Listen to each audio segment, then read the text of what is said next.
AFIO Now is presented by Northwest Financial Advisors, where our world revolves around you.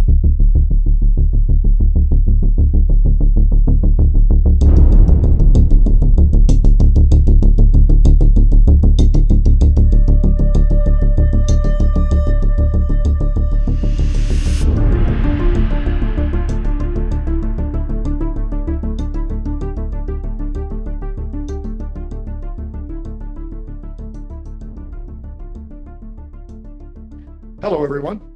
This is Jim Hughes with AFIO Now. We are a program of recorded interviews with former intelligence officers and those who write about them. Today, I am privileged to welcome back Alex Rose. Alex was born in the US, grew up in Australia, educated in Britain, worked in Canada, and now lives in New York. He got a PhD in history from Cambridge, started as a journalist, and then began writing books. And about a year ago, I interviewed Alex about his very interesting book, The Lion and the Fox, about the Confederate Navy and the Port of Liverpool. Today, I've invited Alex back to talk about his very first book, Washington's Spies. I thought that on this, the 50th anniversary of AFIO, to talk about America's very first spy master would be just an exciting thing to do. So, Alex, welcome back to AFIO Now. Well, thanks for having me on, Jim. Again, glad to be here. Yeah. Alex, were early American espionage efforts in the late 18th century rather amateurish? Yes, amateurish would be a kind word to use for it, I think. But yes, you put your finger on it there. I think American espionage efforts at the very beginning of the War of Independence were amateurish, but there was nothing uncommon about that. That was traditional of European militaries as well. In the 18th century, espionage or intelligence, as we think of it, was very, very different from what was actually practiced at the time. There were very quickly, there were three different types of espionage practiced in Europe. First was diplomatic espionage, which was essentially ambassadors in various cities writing home long reports about court gossip, what was happening, various plans they'd heard about, and so forth. These were usually written in cipher, and they were nearly always invariably cracked by the so-called black chambers, which were essentially decryption units that were intended to break diplomatic codes. It's a very formal ritual process. Everyone knew it was happening, and so ambassadors would be very careful about what they said. The second type was the underhanded, dark and dubious, what was known as the dangerous trade, essentially, which was you hire ruffians to keep an eye on internal enemies. You try and frame people. And these guys work for, as one clear-eyed instruction put it, they only work for gold. So there's that. And there's the third type, which is a very traditional way, which is military intelligence, which is basically what you're referring to as reconnaissance. You would send out a few officers or a few men, and they would leave the main army and they would go poke around and probe the enemy lines for a few hours or a day or so, and then come home with their reports about enemy fortifications, pickets, all that kind of thing. So that's essentially what Washington was doing at the very beginning of the War of Independence. He didn't have any diplomats, so he couldn't do that. And he didn't really trust all the sort of ruffian types. So he just used traditional, essentially military scouting at the beginning. During the Revolutionary War, were the British in America somewhat more sophisticated and successful than the Americans, particularly in the early days? No, I don't think so at all. They were doing exactly what they'd been taught in Europe, which was you just send out scouts and you hire people to keep an eye on possible people who are disloyal to you. But it's not as if they were like these sort of super agents or anything like that. If anything, they were much more chaotic and disorganized than Washington was. And the main reason is that the British would decentralize all of their intelligence gathering. So it really just depended on whether the local commander was interested in finding out stuff about enemy fortifications. Washington centralized pretty much everything himself, which is why he's called America's first spy master. He just had a natural inclination for that work. He was a very cautious, careful individual, and he didn't believe everything that he read, and he would cross-reference reports and so forth. But he's dealing with a basic system. It took him some time to learn how to evolve the art of intelligence. And so he began, as I said, sending out men to go have a look around. And then he graduated to, most famously, Nathan Hale, which was send a man in plain clothes behind enemy lines and have him there for several days and then come home. That was the original Nathan Hale plan. That, of course, comes to disaster when Hale is caught very easily by Robert Rogers. And Washington, from that tragedy, Washington learns a lot. He realizes that it's a whole different sort of ball game to get or to find people who will stay behind enemy lines in civilian clothes and be there on an almost permanent basis, and then try and get their information transmitted back to headquarters in a secure manner. I mean, that is a whole that's like a quantum leap past traditional military reconnaissance. And what was the Culper Ring, and why were they so much more successful? The Culper Ring were named after one of their aliases, Samuel Culper, and they were essentially George Washington's private spy ring, and they are the apotheosis of Washington's evolution of intelligence gathering. And they came along in 1778, and they were run by Benjamin Talmadge, who I think was a major at the time, a cavalry major, who recruited 3 or 4 of his essentially childhood friends on Long Island, just off the island off New York.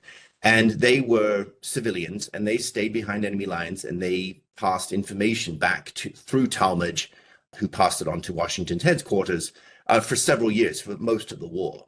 And they were extremely effective and extremely efficient, and they were never penetrated by the British. They were never obviously never caught, unlike many others, and they were completely loyal. So they're one of the great spy rings of history, I think you could say. How directly involved was Washington in these activities, particularly the management of the Culper Ring? Washington was, as you could say, a hands-on manager. I mean, he read every report that came in from the Culpers. He drafted the letters or dictated the letters to his secretaries, including very detailed instructions about what he was looking for. He essentially acted as a father figure. He was the Culper Ring's sort of their summoner and their confessor and their almoner at the same time. I mean, he took an interest in them, and when they erred, he chided them. I mean, you'd actually read the letters where he tells them off about exaggerating things, and some of them are giving him. One of them starts getting excited about the great war for liberty and what he would do politically, and giving Washington advice on how to run the war. And Washington kind of says, "Yes, that's all very interesting. Thanks very much. Could you just tell me how many horses and regiments they have?" So he keeps them on the straight and narrow. He's guiding them, and he is making sure that they are giving him non-exaggerated, fact-based information. So Washington really is the real centerpiece of this whole thing. And that makes a very big difference with the British, who, I mean, it was completely disorganized and chaotic, their intelligence system, so to speak. Tell the audience about Dr. James Jay and his development of secret writing. The Culper Ring had some good, cool spycrafty aspects to it. One of which was the invisible ink that you just referred, which was developed by John Jay's brother. And it was in the book I analyzed what this ink was, what the ingredients were, because they were very difficult to get.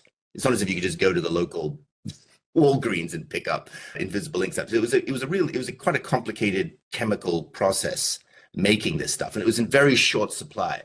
But Washington manages to get this invisible ink, like little vials of it, and he gets it sent via Benjamin Talmadge, the manager, to the Culper Ring, and they start writing it. And they make a few comical mistakes, such as there's one time I think one of the spies brilliantly writes this letter in invisible ink, and it disappears, and he puts it into a kind of a cord of paper, blank paper, and he sends the paper back, because if anyone looks through the cord of paper, all they'll see is blank pages. Unfortunately, he forgets to tell Washington where he put it. So they ended up with this quarter paper with this, trying to redevelop all of this invisible ink. So there were mistakes like that, which are quite funny.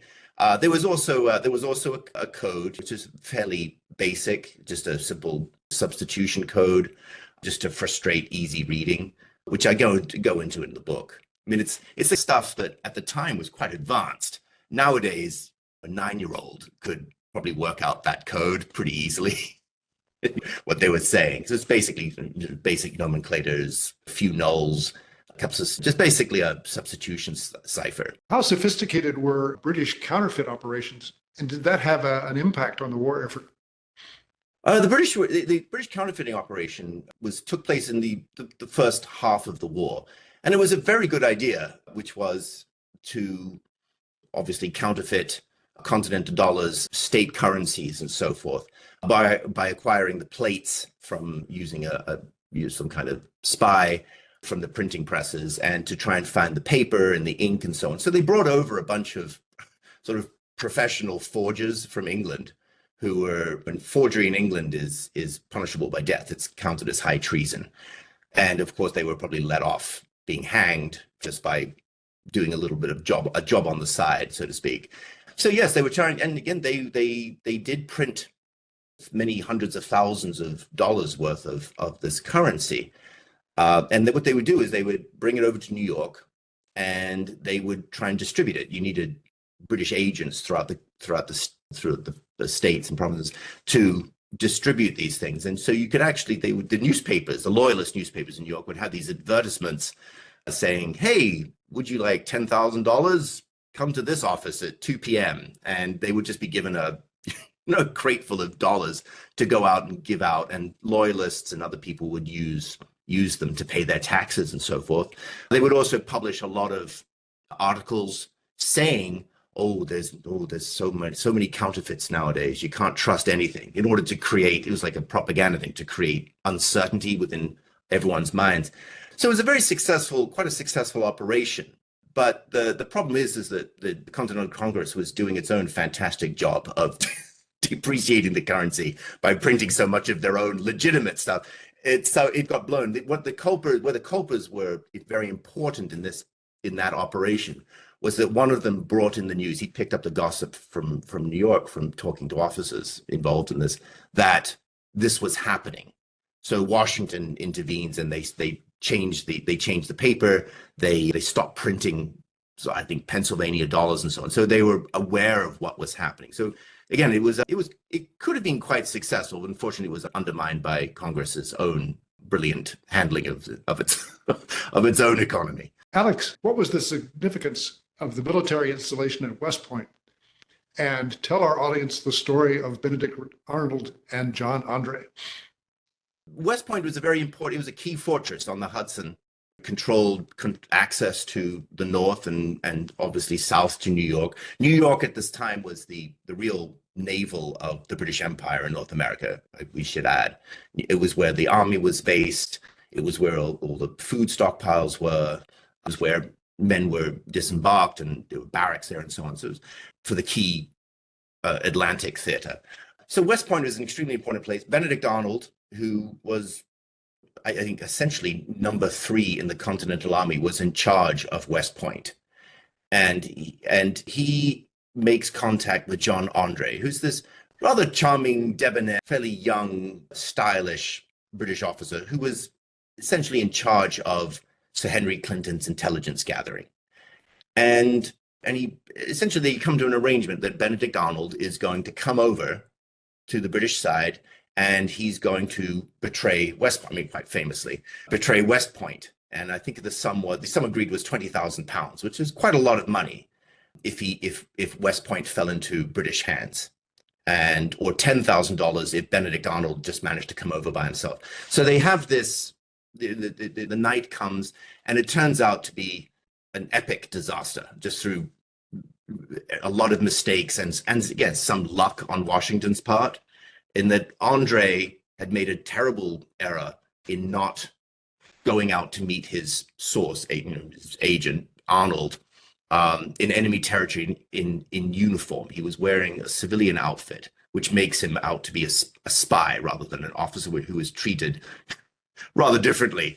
And Arnold gets rumbled again by almost by accident, and he has to run.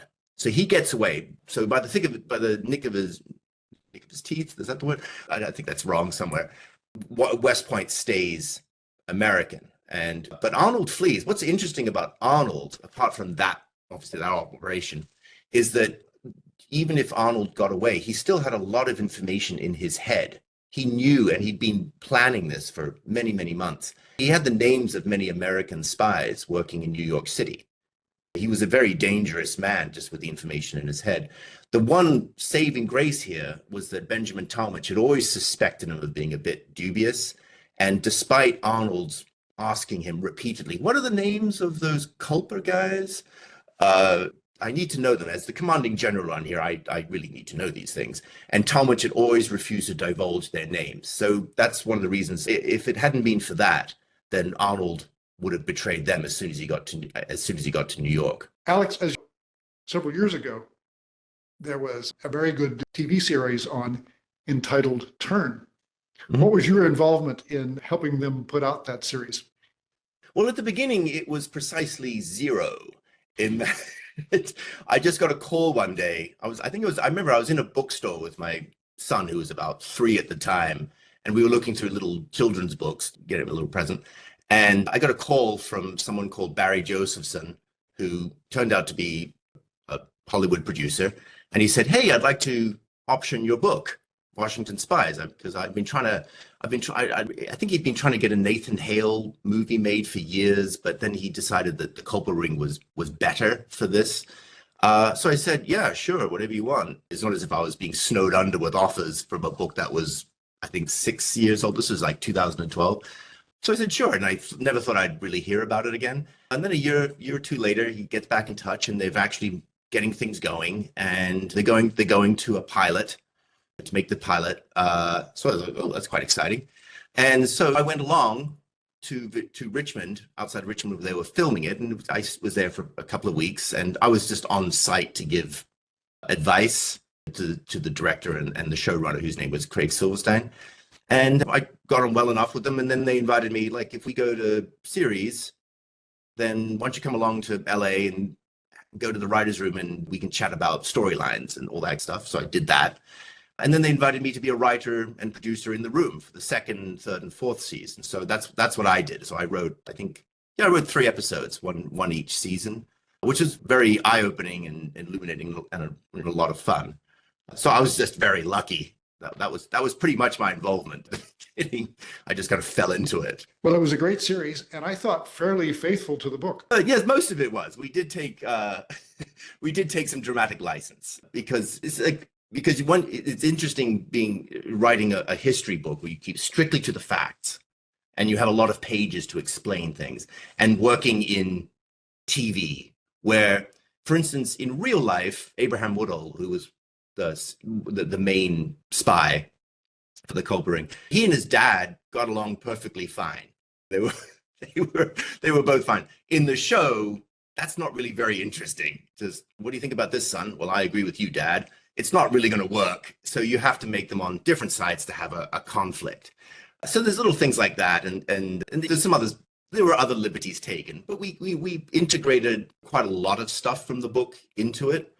And so it was, again, it's very interesting, the differences between it. I remember in the book, I think probably nowadays I would write a little differently, but at the time I thought it was very interesting that one of the spies was half Quaker. So you go into a couple of pages about him being a Quaker, and therefore one of the reasons that theologically they're not allowed to, or doctrinally rather, they're not really allowed to pick up weapons. So he can't join the army. So I do like 3 or 4 pages merrily talking about this. And in the show, it comes down to, I'm a Quaker, I can't fight. Like, done, we're off. So it's more like prose versus like a screenplay poetry. That's what's really interesting about the whole aspect of writing books and TV shows. Well, it's true history. It's one of my overall favorite stories of espionage in the United States. And I want to thank Alex Rose for a great book and a great interview. Well, thanks very much for having me. Thank you.